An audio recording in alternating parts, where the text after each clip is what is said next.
अगर आप भी चाहते हैं मुकेश म्यूजिकल का ऑडियो वीडियो सबसे पहले आप तक पहुंचे तो लाल बटन को दबाकर चैनल को सब्सक्राइब करें, साथ में हाँ हेलो, थोड़ा आवाज दीजिएगा। और आप लोगों को सूचित किया जाता है कि प्रधानमंत्री द्वारा दिए गए आदेश का लॉकडाउन का पालन करें और अपने अपने घरों में ही रहे, नहीं तो पुलिस लाठीचार्ज कर सकती है। अरे बाबू कल मेरे को पिछवाड़े पर 2 घंटा मारा है। भरबा हम सुन जिला दरभंगा केहू नली पुलिस दिस पंगा भरबा हम सुन जिला दरभंगा केहू नली पुलिस दिस पंगा चल पूरा करब मोदी जी के बोली। बाबू क्या बोल रहे हैं? मार देम गोली लॉकडाउन में जब बोली, मार देम गोली लॉकडाउन में जब बोली, मार देम गोली लॉकडाउन में जब बोली रे मार देम गोली लॉकडाउन में जब बोली, लॉकडाउन में जब बोली,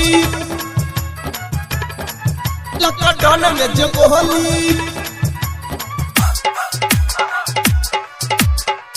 में जब बोली।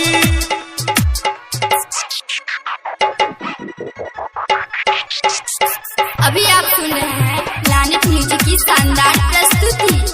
में जब केहू न निकली घर से भागी कोरोना शहर से, हमें मास्क लगा के केहू न मिली लभर से, केहू न मिली लभर से, केहू न निकली घर से भागी कोरोना शहर से, हमें मास्क लगा के केहू न मिली लभर से।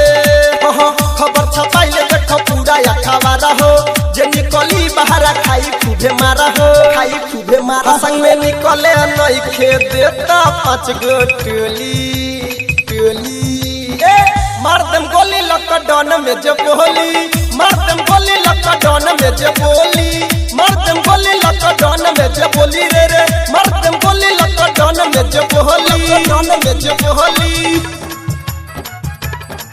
लॉकडाउन में जब बोली, लॉकडाउन में जब बोली।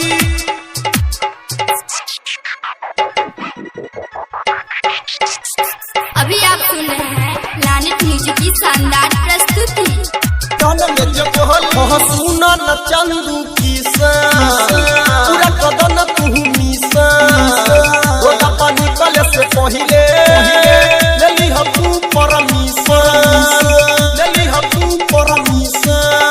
सुना न चंदू किसान पूरा कदन तू मिसा रोदा पानी कले से पहिले लेली हम तू परमिशन।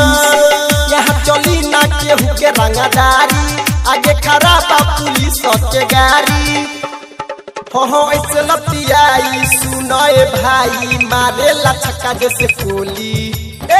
मार देम गोली लॉकडाउन में जब बोली,